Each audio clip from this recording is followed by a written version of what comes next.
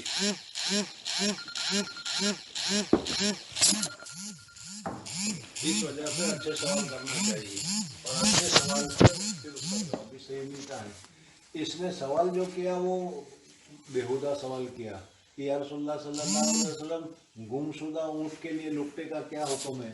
تو حضور اقدس صلی اللہ علیہ وسلم فرمایا کہ تجھے کیا پڑی ہے اونٹ کو، چھوڑ دے اس کو، اس کے پاس کھانے کی، پینے کی، رہنے کی، سہنے کی ساری ضرورت ہے، حفاظت کی بھی ضرورت ہے، یہ ضائع ہونے والی چیز نہیں ہے، اس وجہ سے اس کو لکتا کر کے لینے کی ضرورت نہیں ہے۔ یہ مقصد ہے حضور اقدس صلی اللہ علیہ وسلم کی ارشاد کا فغضب حتی احمرت وجنتاہ، یہاں تک کہ حضور اقدس صلی اللہ علیہ وسلم کے دونوں رخسار سرخ ہو گئے۔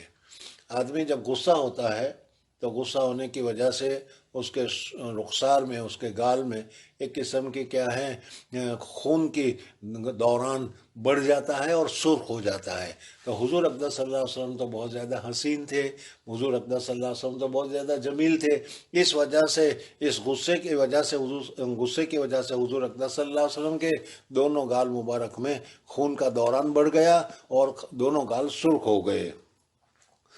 او قال احمر وجہہ، راوی کو شک ہو گیا کہ وجنتان کا لفظ کہا تھا یا وجہ کا لفظ کہا تھا، اس وجہ سے انہوں نے کہا کہ حضور صلی اللہ علیہ وسلم کا چہرہ مبارک سرخ ہو گیا۔ فقال، بس حضور صلی اللہ علیہ وسلم نے اس کے سوال کے جواب میں فرمایا ما لکا، ارے کیا ہے تیرے لیے، کیوں اونٹ کے پیچھے پڑے ہو تم؟ ولہا معہا سقاؤہا، اس کے لیے سقا پانی پینا پلانا، یہ اس کے لیے پانی پلانے کی بھی ضرورت نہیں ہے، اس کے پاس تو پانی کا بھی انتظام ہے۔ یوں کہتے ہیں کہ سارے جانوروں میں اونٹ ایک ایسا جانور ہے کہ کہ ایک مرتبہ وہ پانی پی لیتا ہے، اس کے پیٹ میں اللہ تعالیٰ نے پانی کا ایسا ذخیرہ کر رکھا ہے کہ وہ 7 دن تک بھی اگر پانی نہ پیے تو اسی ذخیرے میں سے وہ اپنی زندگی کو بچا سکتا ہے۔ اس لیے حضور اقدس صلی اللہ علیہ وسلم نے فرمایا کہ ما لہا ماہا سقاؤہا وحذاؤہا، اور اسی طریقے سے اس کے لیے کھانے پینے کی بھی ضرورت نہیں، محتاج نہیں ہے۔ ہاتھ ہے، پاؤں ہے، منہ ہے، وہ جہاں چاہے اپنا منہ ڈال کر وہ کھانا چاہے تو کھا سکتا ہے، وہ بھوکے بھی نہیں مرے گا، پیاسے بھی نہیں مرے گا۔ پھر اس کو وہ لینے کی اور پکڑنے کی کیا ضرورت ہے؟ وارد ہوگا پانی پر اور چرے گا وہ درخت کو، اونچا لمبا ٹڑنگا ہوتا ہے، اس وجہ سے اونچے درخت کے پتے بھی وہ کھا سکتا ہے۔ تو وہ کھانے کے لیے بھی تمہارا محتاج نہیں، پینے کے لیے بھی تمہارا محتاج نہیں، یعنی بھوکا نہیں مرے گا، پیاسا نہیں مرے گا۔ پھر اس کی حفاظت کرنے کے لیے اس کو لینے کی کیا ضرورت ہے؟ فذر، ہاں چھوڑ دو اس کو، حتیٰ یلقاہا ربوہا، یہاں تک کہ اس کا مالک تلاش کر کے اس کو پالے گا، اس کو حاصل کر لے گا۔ اچھا، جب یہ سوال کیا اونٹ کے متعلق تو پھر ایک دم دوسرا سوال کہا کہ یا رسول اللہ صلی اللہ علیہ وسلم پھر بکری کے متعلق کیا ہے؟ اگر کسی کو پڑی ہوئی بکری مل گئی تو، جیسے مول صاحب کو مرغی مل گئی تھی، سمجھ میں، تو کہا کہ بکری مل گئی تو فقال فضالۃ الغنم قال لقا او لاخیک، حضور اقدس صلی اللہ علیہ وسلم نے فرمایا کہ یہ بکری تیرے لیے ہے یا تو تیرے بھائی کے لیے ہے، یعنی یہ بکری ضعیف جانور ہے، اس وجہ سے بھیڑیا اس کو کھا لے گا، بھیڑیا نہیں کھائے گا تو چور اس کو اٹھا کر لے جائے گا اور صورت میں یہ ضائع ہو جائے گا۔ اس وجہ سے ہاں بکری ہے تو اس بکری کو لقطے کے طور پر تم اٹھا لو، حفاظت کے ساتھ رکھ لو، مالک تک پہنچا لو، اور ضرورت ہو تو خود استعمال کرو۔ قال لک او لاخیک او للذئب، یا بھیڑیے کے لیے ہے، تم اس کو ویسے ہی چھوڑ جاؤ گے، سمجھ میں آ گیا؟ تو اس صورت میں ہو سکتا ہے کہ بھیڑیا بکری کو اکیلی سمجھ کر اور کیا ہے اس کے اوپر حملہ کر دے، اس کو ختم کر دے، زخمی کر دے، کھا لے۔ اس وجہ سے اگر بکری ہو تو اس بکری کو کیا ہے اٹھا لینا چاہیے۔ یہ دوسری حدیث ہوئی۔ تیسری حدیث ذکر کی گئی ان ابی بردۃ عن ابی موسیٰ اشعری رضی اللہ تعالیٰ عنہ، حضرت ابو موسیٰ اشعری رضی اللہ تعالیٰ عنہ سے روایت ہے کہ حضور اقدس صلی اللہ علیہ وسلم، اب یہاں پر دونوں حدیثوں سے ترجمۃ الباب ثابت ہو گیا کہ دیکھو حضور صلی اللہ علیہ وسلم سے سوال کیا گیا، بیہودہ سوال تھا تو حضور صلی اللہ علیہ وسلم ناراض ہو گئے، غصہ آیا، چہرہ سرخ ہو گیا، تو معلوم ہوا کہ غصہ کرنا بعض مرتبہ چہرہ سرخ ہونا بھی درست ہے۔ اور اسی طریقے سے پہلی حدیث جو تمہارے سامنے بتائی اس میں وہ نماز کے سلسلے میں تھا کہ نماز کی وجہ سے میں نماز کو چھوڑ دیتا ہوں، عشاء کی نماز نہیں پڑھ سکتا یا فجر کی نماز میں امام کے ساتھ نہیں پڑھ سکتا، جماعت میری چھوٹ جاتی ہے، اور ہو جائے تو حضور صلی اللہ علیہ وسلم کو اس وقت بھی غصہ آیا۔ تو ترجمۃ الباب تو ثابت ہو گیا کہ وعظ کے وقت میں یا تعلیم کے سلسلے میں اگر کوئی غصہ کیا جائے تو یہ غصہ کرنا جائز اور درست ہے۔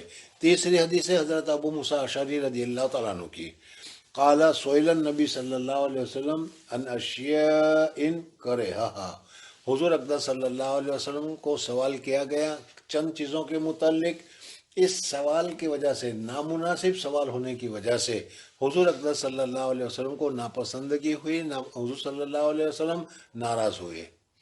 میں نے ابھی بتایا تھا کہ اچھے سوال سے تو خوشی ہوتی ہے، لیکن بیہودہ بکواس قسم کا سوال کیا جائے تو پھر اس صورت میں ایک ناراضگی ہوتی ہے کہ کیا کہہ رہا ہے، کیا پوچھ رہا ہے، کہ عقل کی ذات ہے یا نہیں ہے۔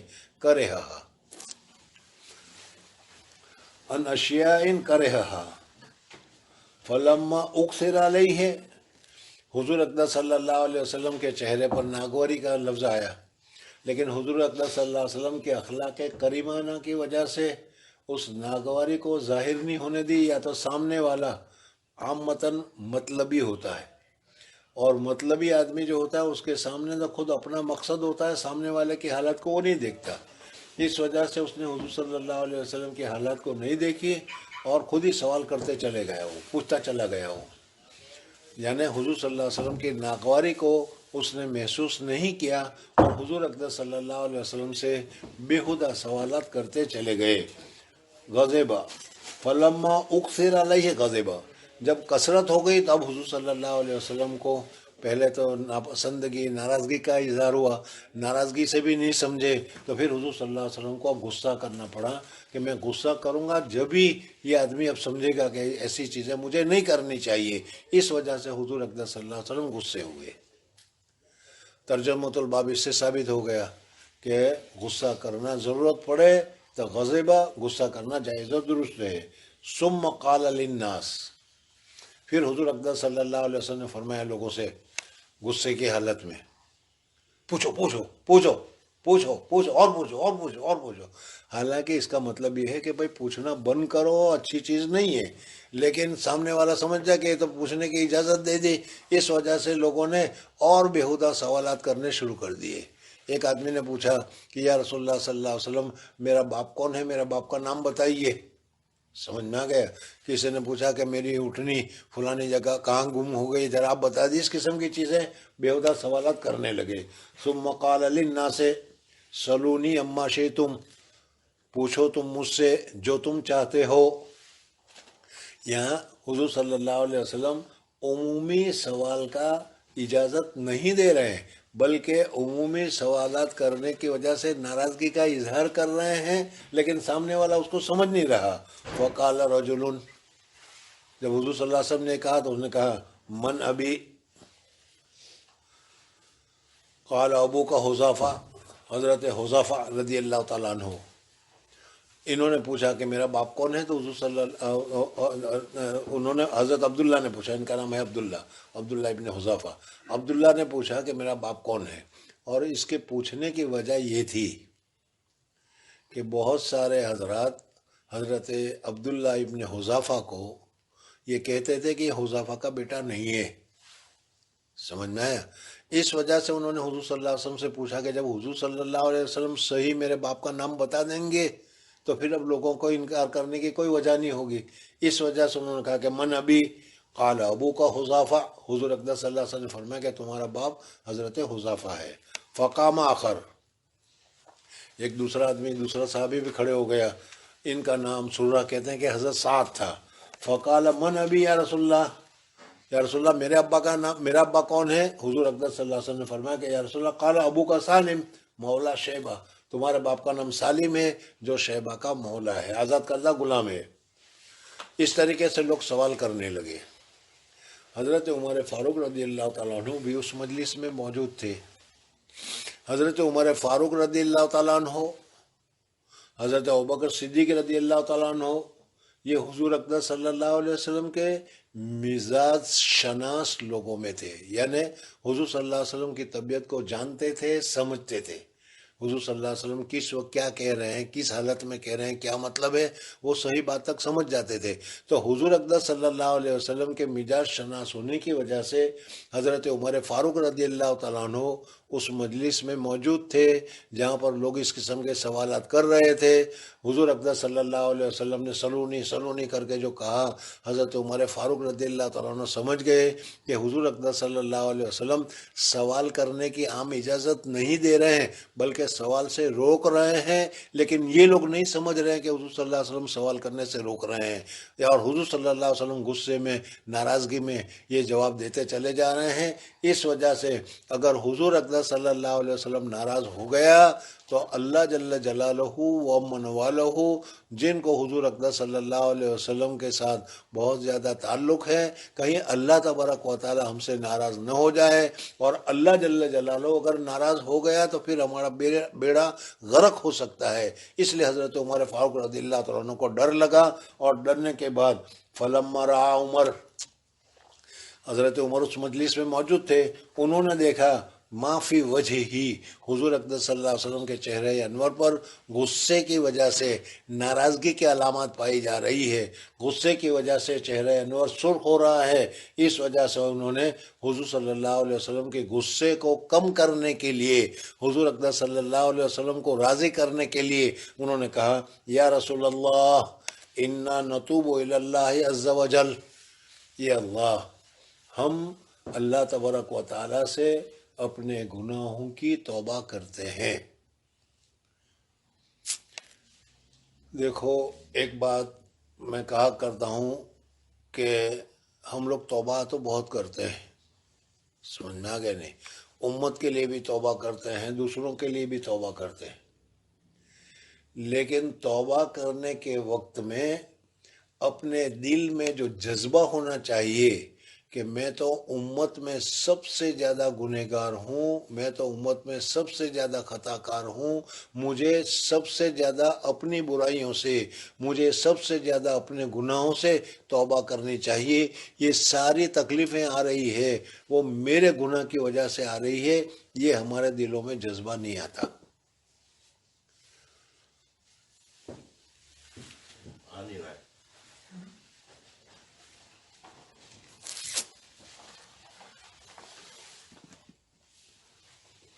ہمارے دلوں میں یہ جذبہ نہیں آتا، اس وجہ سے ہماری توبہ جیسی مقبول ہونی چاہیے ویسی مقبول نہیں ہوتی۔ ایک بزرگ کے متعلق لکھا ہے کہ لوگ گئے ان کے پاس کہ حضرت بارش نہیں ہو رہی، آپ اللہ تبارک و تعالیٰ سے دعا کیجیے۔ تو اس بزرگ نے کہا کہ بھائی میں بہت زیادہ گنہگار ہوں، میرے گناہ کی نحوست کی وجہ سے یہ بارش نہیں ہو رہی، اس وجہ سے میں یہاں سے جا رہا ہوں۔ سمجھ میں آ گیا؟ تو یہ جذبہ ہمارے اندر ہونا چاہیے۔ اس کی جگہ پر ہمارے اندر ہے کہ میں تو بہت اچھا ہوں، فلانا گنہگار ہے، فلانا گنہگار ہے، یہ نہیں ہونا چاہیے۔ یہ ایک تصوف کی بات ہے، اگر سمجھ میں آ گیا ہو تو ٹھیک ہے۔ یہاں حضرت عمر فاروق رضی اللہ تعالیٰ عنہ دیکھ رہے ہیں، حضرت عمر فاروق نے حضور صلی اللہ علیہ وسلم کو غصے نہیں کیا، لیکن حضرت عمر فاروق یہ فرما رہے ہیں انا نتوب الی اللہ، یا رسول اللہ صلی اللہ علیہ وسلم ہم گنہگار ہیں، ہم خطا کار ہیں، ہماری گناہ کی وجہ سے، ہماری خطاؤں کی وجہ سے اللہ تبارک و تعالیٰ ناراض ہو گئے، ہم اللہ تعالیٰ سے توبہ کرتے ہیں، اور آپ کی بے عزتی، آپ کے احترام جتنا ہمیں کرنا چاہیے تھا اتنا ہم سے نہیں ہوا ہے، یہ ہماری خطا ہے، ہم اس کے لیے توبہ کرتے ہیں۔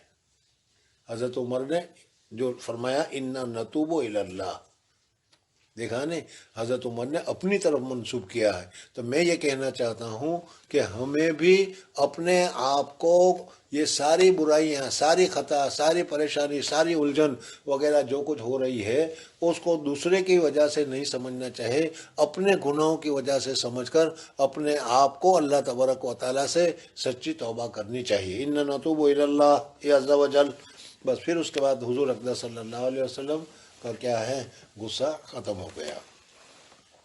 یہاں پر ایک دوسری بحث بھی بتانے کو جی چاہ رہا ہے، لیکن یہ ہے کہ پتہ نہیں سمجھ میں آئے گا کہ نہیں، اور وہ یہ ہے کہ کیا حضور اقدس صلی اللہ علیہ وسلم عالم الغیب تھے، یا حضور اقدس صلی اللہ علیہ وسلم کو علم غیب نہیں تھا؟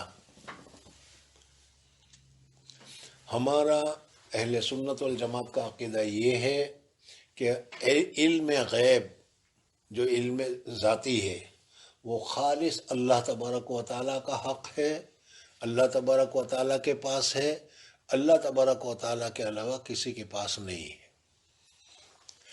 حضور اقدس صلی اللہ علیہ وسلم کو اللہ تبارک و تعالیٰ نے بہت ساری غیب کی چیزیں بتلائی ہے، لیکن حضور صلی اللہ علیہ وسلم کو یہ جو غیب کی چیز بتلائی گئی اس وجہ سے معلوم ہوا، خود حضور صلی اللہ علیہ وسلم کو خود بخود معلوم نہیں تھا، اس وجہ سے حضور صلی اللہ علیہ وسلم عالم الغیب نہیں ہے۔ جو آدمی حضور صلی اللہ علیہ وسلم کو عالم الغیب مانے گا، سمجھ میں آیا کہ حضور صلی اللہ علیہ وسلم کو بھی ذاتی غیبی علم تھا جیسا اللہ کو ہے، تو شین رے اور کاف شرک کا گناہ ہوگا، کافر ہو جائے گا، مسلمان نہیں رہے گا۔ ہم یہ کہتے ہیں کہ حضور صلی اللہ علیہ وسلم کو بہت ساری غیب کی چیزیں، قیامت سے پہلے کی چیزیں، اور جنت کی، جہنم، اور بہت ساری غیب کی چیزیں معلوم تھی، لیکن یہ اللہ کے بتلانے سے معلوم ہوا۔ سمجھ میں آیا نہیں؟ اب یہاں پر یہ جو ہے کہ حضور صلی اللہ علیہ وسلم نے کہا کہ سلونی اما شئتم، اس سے اگر کوئی آدمی استدلال کرے کہ حضور صلی اللہ علیہ وسلم کا پوچھو تم کو جو پوچھنا چاہتے ہو، غیب کی جو چیزیں ہیں وہ میں بتاؤں گا۔ بعض حدیث میں آتا ہے کہ حضور صلی اللہ علیہ وسلم نے صبح سے لے کر ظہر تک ظہر سے لے کر عصر تک ساری باتیں بتائی جو قیامت تک ہونے والی تھی، یاد رکھی، اس نے یاد رکھی، بھول گیا وہ بھول گیا، ایک حدیث آتی ہے، تو اس میں بھی بہت ساری غیب کی چیزیں حضور صلی اللہ علیہ وسلم نے بتائی ہے۔ تو ہماری طرف سے جواب یہ ہے کہ اللہ تعالیٰ نے حضور صلی اللہ علیہ وسلم کو بتایا، یا بعض مرتبہ حضور اقدس صلی اللہ علیہ وسلم کو اللہ تبارک و تعالیٰ کی طرف سے ایسی نوازش، ایسا تعلق اللہ تبارک و تعالیٰ کی طرف سے حضور صلی اللہ علیہ وسلم کو ہوتا تھا، یا حضور صلی اللہ علیہ وسلم کا کنیکشن اس دنیا میں رہتے ہوئے آخرت کی چیزوں سے اس طریقے سے لگا دیا جاتا تھا کہ اس وقت جو کچھ حضور صلی اللہ علیہ وسلم کو پوچھا جاتا تھا حضور اقدس صلی اللہ علیہ وسلم غیب کی باتوں کو بتا دیا کرتے تھے۔ یہ اللہ کے کرنے سے ہوا، بالذات نہیں ہے، اس وجہ سے حضور اقدس صلی اللہ علیہ وسلم نے اللہ کی وجہ سے بتایا۔ جیسے یہاں پر کہا گیا سلونی اما سے، تم پوچھو تم کیا پوچھنا چاہتے ہو، اس وقت جو کچھ پوچھو گے میں تم کو بتاؤں گا۔ تو یہ چیزیں علم غیب کی نہیں ہیں، جو لوگ تم کو علم غیب کے لیے اس قسم کی چیزیں کہتے ہیں وہ صحیح نہیں ہے۔ جی قال رحمه الله باب من بارك على ركبته عند الامام او المحدث. قال حدثنا ابو اليمان قال اخبرنا شعيب بن الزهري قال اخبرنا انس بن مالك رضي الله عنه ان رسول الله صلى الله عليه وسلم خرج فقام عبد الله بن حذافه فقال من ابي؟ قال ابوك حذافه، ثم اكثر ان يقول سلوني، فبارك عمر على ركبته فقال رضينا بالله ربا وبالاسلام دينا وبمحمد صلى الله عليه وسلم نبيا ثلاثا فسكت۔ مصنف رحمۃ اللہ تعالیٰ علیہ نے ترجمۃ الباب بتایا، من برکا علی رکبتہی ہے، جو آدمی کے اپنے گھٹنوں پر بیٹھ گیا، جو آدمی اپنے گھٹنوں پر بیٹھ گیا، عند الامام او المحدث، امام کے سامنے یا محدث کے سامنے، یعنی اس میں امام بخاری رحمۃ اللہ علیہ بتانا چاہتے ہیں کہ شاگرد اگر استاد کے پاس علم حاصل کرنے کے لیے بیٹھے تو اس کو کس بیٹھک سے، کس پوزیشن سے بیٹھنا چاہیے۔ سمجھ میں آ گیا؟ آج کل موجودہ زمانے میں اگر تم کسی جگہ پر جا کر دیکھ لو، سمجھ میں کسی درسگاہ میں جا کر دیکھ لو تو یہ اکابرین کیا ہے، کس طریقے سے بیٹھے ہوئے ہوتے ہیں وہ دیکھ لو۔ امام بخاری رحمۃ اللہ علیہ فرماتے ہیں کہ محدثین کے سامنے، محدث کے سامنے یا عالم کے سامنے یا تعلیم کے موقع پر جس طریقے سے اتحیات میں بیٹھتے ہیں اس طریقے سے بیٹھنا ادب کے مناسب ہے، اس طریقے سے بیٹھنا مستحب ہے۔ ہاں اگر کوئی آدمی اس طریقے سے نہیں بیٹھ سکتا اور چہار زانو ہو کر بیٹھتا ہے تو وہ دوسری بات ہے۔ یہاں پر امام بخاری رحمۃ اللہ علیہ فرماتے ہیں کہ محدثین کے سامنے تواضع کے ساتھ پیش آنا چاہیے اور عاجزی کے ساتھ پیش آنا چاہیے، اور اس میں جس طریقے سے تحیات میں بیٹھتے ہیں اس طریقے سے بیٹھنا چاہیے۔ اور واقعہ ابھی وہی ذکر کیا کہ حضور اقدس صلی اللہ علیہ وسلم کی مجلس میں حضور صلی اللہ علیہ وسلم ناراض ہوئے، حضور صلی اللہ علیہ وسلم غصے ہوئے تو حضرت عمر فاروق رضی اللہ تعالیٰ عنہ اپنے گھٹنوں کے بل بیٹھ گئے، اور گھٹنوں کے اوپر بیٹھ کر حضور صلی اللہ علیہ وسلم کی طرف متوجہ ہوئے، اور متوجہ ہونے کے بعد رضیت باللہ ربا وبالاسلام دینا وبمحمد صلی اللہ علیہ وسلم رسول النبی، یہ پڑھا، اور حضور اقدس صلی اللہ علیہ وسلم کا جو غصہ تھا وہ غصہ ختم ہوا۔ اس حدیث کو یہاں پر ذکر کیا۔ جی قال رحمه الله باب من عاد الحديث ثلاثا ليفهم. فقال النبي صلى الله عليه وسلم الا وقول الزور، فما زال يكررها. قال وابن عمر قال النبي صلى الله عليه وسلم هل بلغت ثلاثا؟ وبه قال حدثنا عبده قال حدثنا عبد الصمد قال حدثنا عبد الله بن المثنى قال حدثنا ثمامة بن عبد الله بن انس عن انس رضي الله عنه عن النبي صلى الله عليه وسلم انه كان اذا تكلم بكلمة عادها ثلاثا حتى تفهم عنه، واذا تعالى قوم سلم عليهم ثلاثا. وبه قال حدثنا مسدد قال حدثنا ابو عوان عن ابي بشر عن يوسف بن ماهك عن عبد الله بن عمر قال تخلف رسول الله صلى الله عليه وسلم في سفر سافرناه فادركناه وقد ارحقنا صلاة العصر ونحن نتوضع فجعلنا نمس على ارجلنا فنادى باعلى صوت ويل للعاقب من النار مرتين او قال ثلاثا۔ مصنف رحمۃ اللہ تعالیٰ علیہ نے یہ ترجمۃ الباب بتائی، اس میں یہ بتایا کہ اگر ضرورت پڑے، سمجھانے کی ضرورت ہو تو اس وقت بار بار سمجھانا ایک مرتبہ میں سمجھ میں نہیں آیا تو دوسری مرتبہ میں سمجھ میں نہیں آیا تو تیسری مرتبہ، یہ سمجھانا مناسب ہے تاکہ لیفہم، تاکہ سامنے والا سمجھ جائے، جو اصل مقصد ہے سمجھانے کا وہ مقصد پورا ہو جائے۔ اس وجہ سے تکرار کرنا جائز اور درست ہے۔ اصل میں حضور اقدس صلی اللہ علیہ وسلم بھی، حدیث تمہارے سامنے آ رہی ہے، اس میں پتہ چلے گا کہ حضور اقدس صلی اللہ علیہ وسلم جب کوئی بات بتانا چاہتے تھے تو اس وقت 3 مرتبہ حضور اقدس صلی اللہ علیہ وسلم سمجھایا کرتے تھے۔ اس وجہ سے کہ 3 یہ کثرت ہے، جمع ہے، اور 3 مرتبہ میں بھی سمجھ میں آ جائے، تو اس وجہ سے حضور صلی اللہ علیہ وسلم سمجھانے کے لیے اگر کوئی بات کہتے تھے تو 1 مرتبہ پر اکتفا نہیں کرتے تھے، بلکہ 2 یا 3 مرتبہ سمجھایا کرتے تھے تاکہ سمجھ میں آ جائے۔ طالب علموں میں بھی اگر کسی کو 1 مرتبہ سمجھ میں آ جائے، نہ آئے، تو استاد کی ذمہ داری یہ ہے کہ نہیں کہ ایک ہی مرتبہ سمجھا دیا، سمجھ نہ ہو سمجھو، نہیں سمجھو تو تم جانے، تمہارا کام جانے، سمجھ میں آئے؟ بلکہ کوشش کرنی چاہیے کہ اچھی طریقے سے سمجھ میں آ جائے۔ اس کے لیے اگر 2 مرتبہ تقریر کرنا پڑے، 3 مرتبہ تقریر کرنا پڑے، تو یہ تقریر کرنا بھی درست ہے اور صحیح ہے۔ سمجھ میں آ گیا؟ من اعاد الحدیث ثلاثا لیفہم، اسی وجہ سے امام بخاری رحمۃ اللہ تعالیٰ علیہ نے لیفہم کر کے تشریح کی کہ یہ خامخواہ کے لیے تکرار کرنا نہیں ہے، بلکہ سمجھانے کے لیے اگر بار بار کہنا پڑے تو یہ بار بار کہنا جائز اور درست ہے۔ قال النبی صلی اللہ علیہ وسلم الا وقول الزور، امام بخاری رحمۃ اللہ تعالیٰ کی عادت ہے کہ جو اپنا مقصد ہوتا ہے حدیث کا اتنا ہی ٹکڑا ذکر کرتا ہے۔ یہاں پوری حدیث یہ ہے کہ حضور اقدس صلی اللہ علیہ وسلم ایک مرتبہ مجلس میں تشریف فرما تھے، ٹیک لگا کر بیٹھے ہوئے تھے۔ ایک آدمی آیا، یا حضور صلی اللہ علیہ وسلم نے بیان کرنا شروع کیا تو اس آدمی نے سوال کیا کہ یا رسول اللہ صلی اللہ علیہ وسلم، مسلمان ہونے کی حالت میں زنا کر سکتا ہے؟ سمجھ میں؟ حضور اقدس صلی اللہ علیہ وسلم نے فرمایا کہ مسلمان ایمان ہونے کے باوجود ایمان کی حالت میں بھی کبھی نفسانی خواہش کے دباؤ میں آ کر زنا کر لے تو زنا کر سکتا ہے۔ کسی نے کہتا چوری کر سکتا ہے، حضور صلی اللہ علیہ وسلم نے فرمایا کہ ہاں، لالچ میں آ کر مسلمان ایمان کی حالت میں بھی چوری کر سکتا ہے۔ یعنی مسلمان کا ایمان کا تقاضا تو یہ ہے کہ اللہ نے جن چیزوں سے منع کیا ہے اس کی طرف جاوے ہی نہ، سب سے اعلیٰ درجہ ہے۔ لیکن اگر کبھی اس کے ایمان کے اوپر اس کا شہوت کا یا غلبہ یا کیا ہے لالچ یا اس کا غلبہ وغیرہ ایسا آ جائے کہ جس کی وجہ سے اگر غلط کام کر لے تو غلط کام کرنے کی وجہ سے ایمان سے خارج نہیں ہو جائے گا، ایمان تو رہے گا اس کا۔ مسلمان ہے تو مسلمان ہونے کی حالت میں چوری بھی کر سکتا ہے، زنا بھی کر سکتا ہے، یہ بھی کر سکتا ہے، وہ بھی کر سکتا ہے۔ جو گناہ کی چیزیں ہیں وہ ساری حضور اقدس صلی اللہ علیہ وسلم کے سامنے پیش کی گئی۔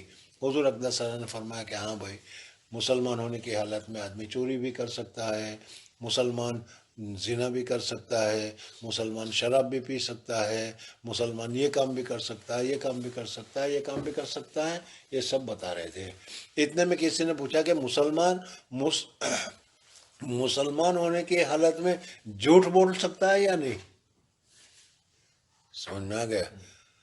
حضور اقدس صلی اللہ علیہ وسلم ٹیک لگا کر بیٹھے تھے، وہ سیدھے بیٹھ گئے اور کہا کہ مسلمان ہونے کی حالت میں جھوٹ نہیں بول سکتا۔ مسلمان جب اقرار کرتا ہے لا الہ الا اللہ محمد رسول اللہ، جس منہ سے اللہ کی وحدانیت کا اقرار کرتا ہے، جس منہ سے حضور کی رسالت کا اقرار کرتا ہے، اس منہ سے وہ جھوٹا نہیں ہو سکتا، وہ جھوٹ نہیں بول سکتا۔ یعنی اس کو کسی حالت میں بھی جھوٹ نہیں بولنا چاہیے۔ اور اس کو سمجھانے کے لیے حضور اقدس صلی اللہ علیہ وسلم نے فرمایا وقول الزور، اور جھوٹی بات اور جھوٹی بات اور جھوٹی بات اور جھوٹی بات بار بار کہتے رہے، حتیٰ کہ صحابہ کرام رضوان اللہ تعالیٰ علیہ مجمعین نے فرمایا کہ یا رسول اللہ صلی اللہ علیہ وسلم، ہمیں سمجھ میں آ گیا کہ جھوٹ کتنا برا ہے، اس سے کتنا بچنا چاہیے، ہم بچیں گے۔ آپ بار بار تکرار کر کے، بار بار اس کو ذکر کر کے کیا ہے تکلیف نہ اٹھائیے، ہم جھوٹ کو نہیں بولیں گے۔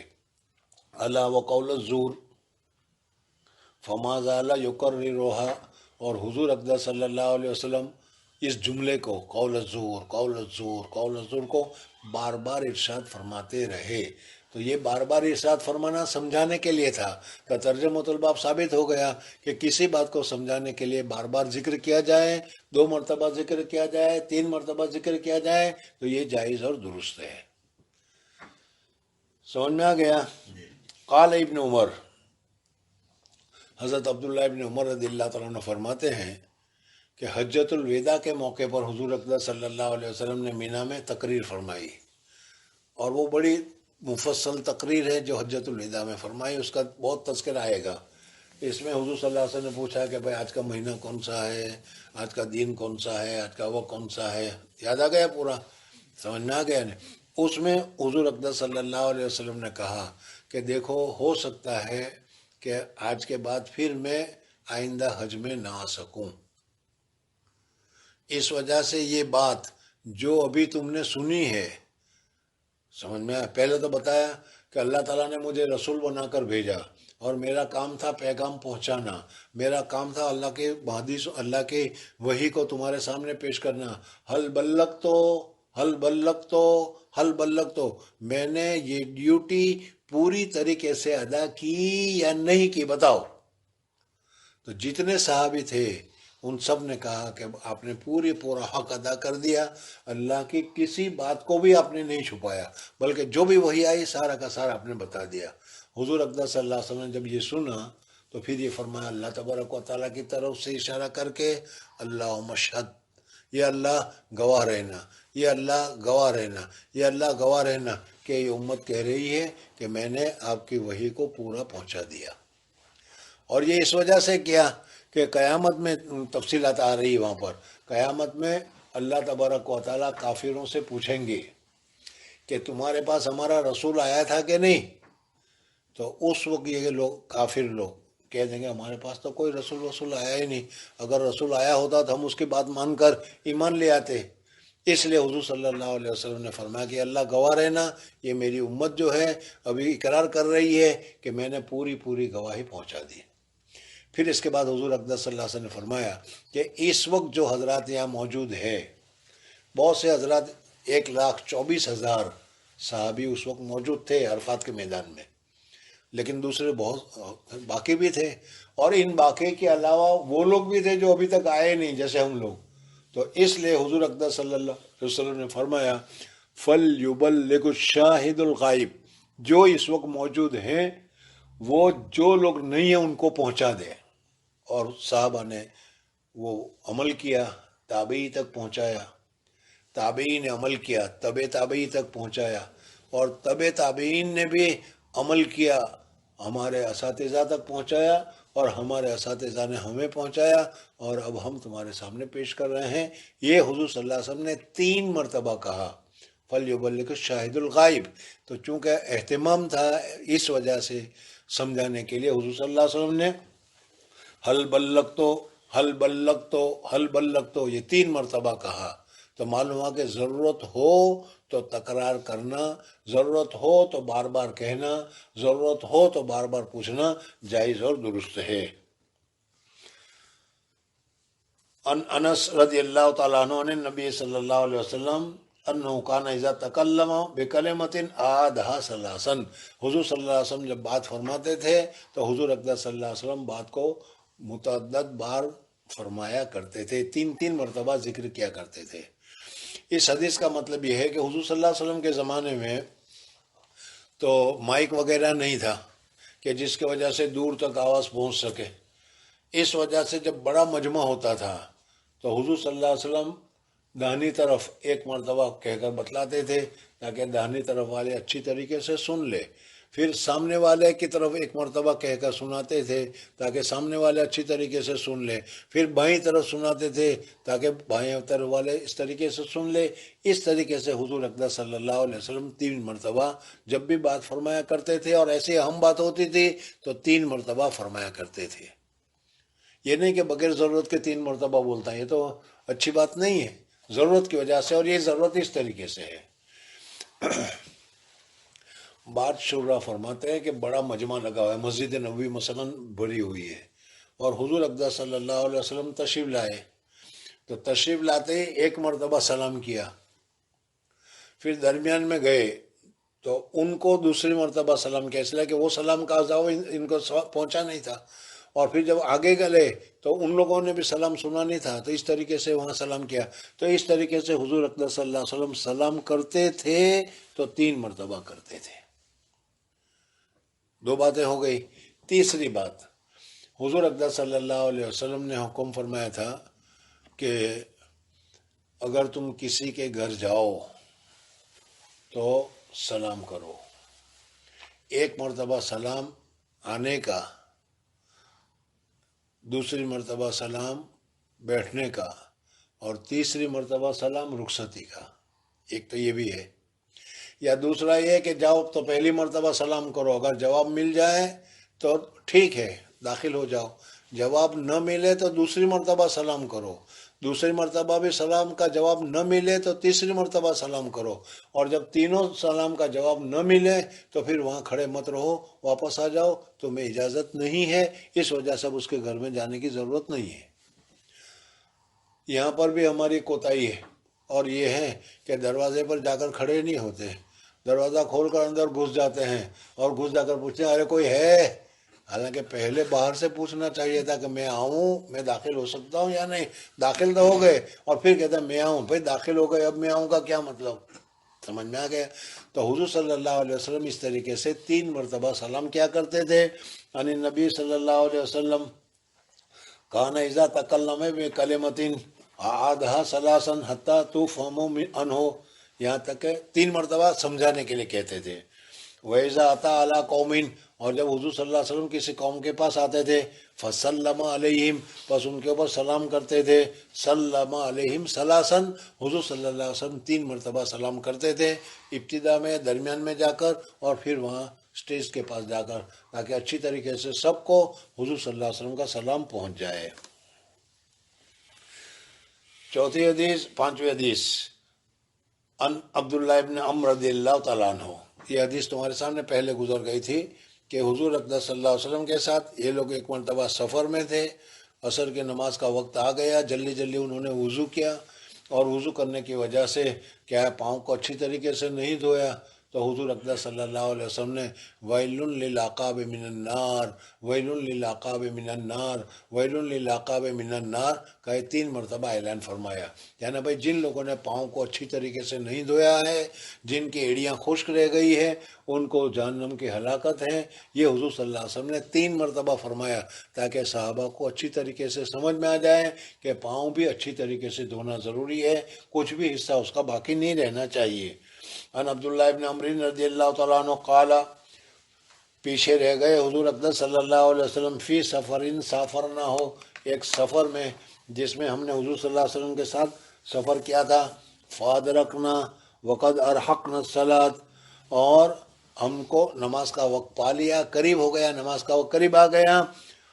صلاۃ العصر، اور یہ نماز عصر کی نماز تھی.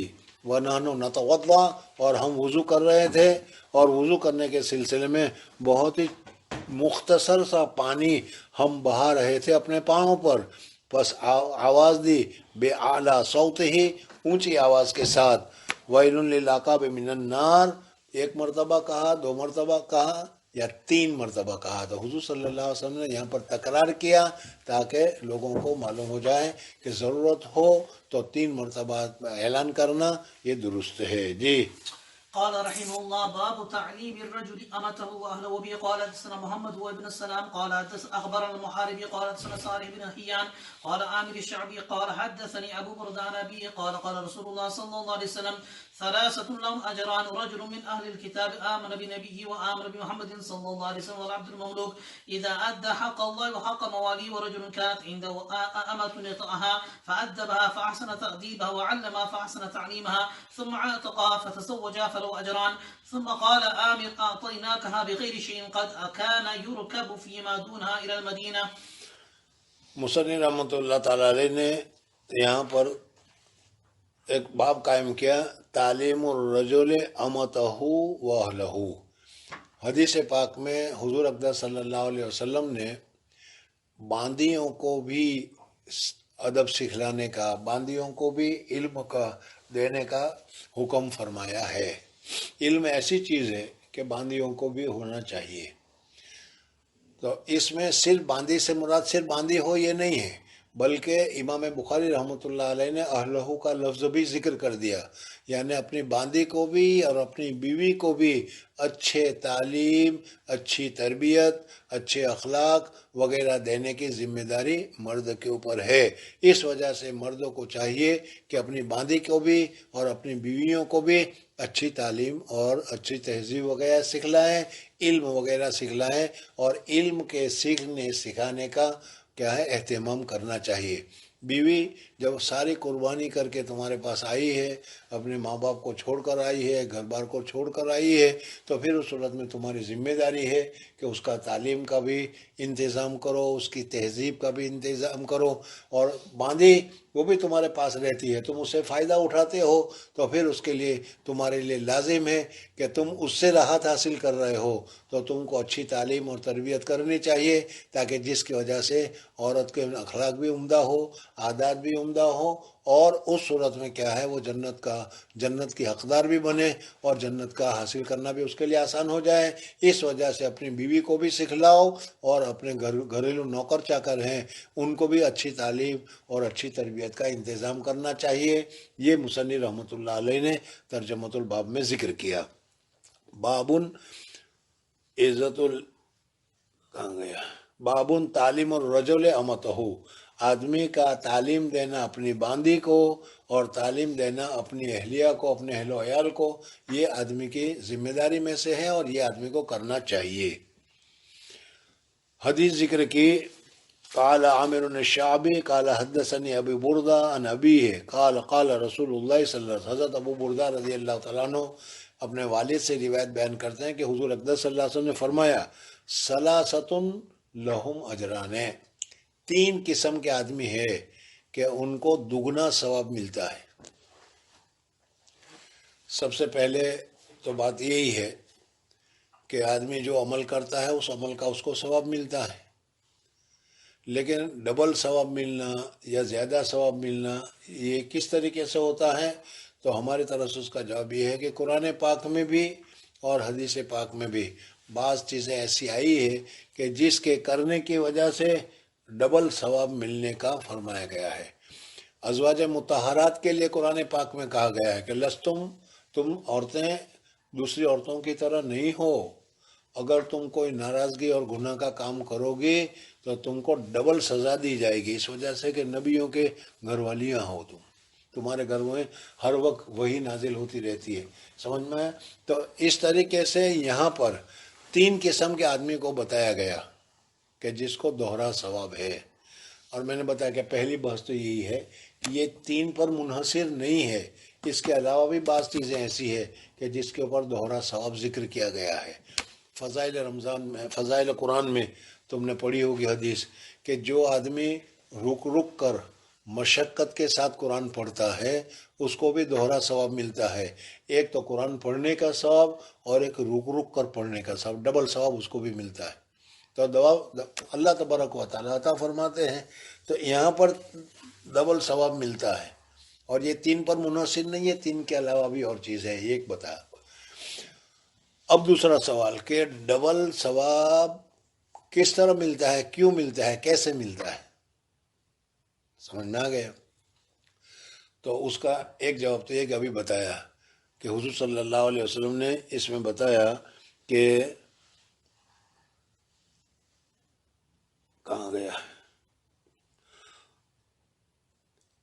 رجل ثلاثۃ لہم اجران، تین آدمی ایسے ہیں کہ ان کو دوہرا اجر ملے گا۔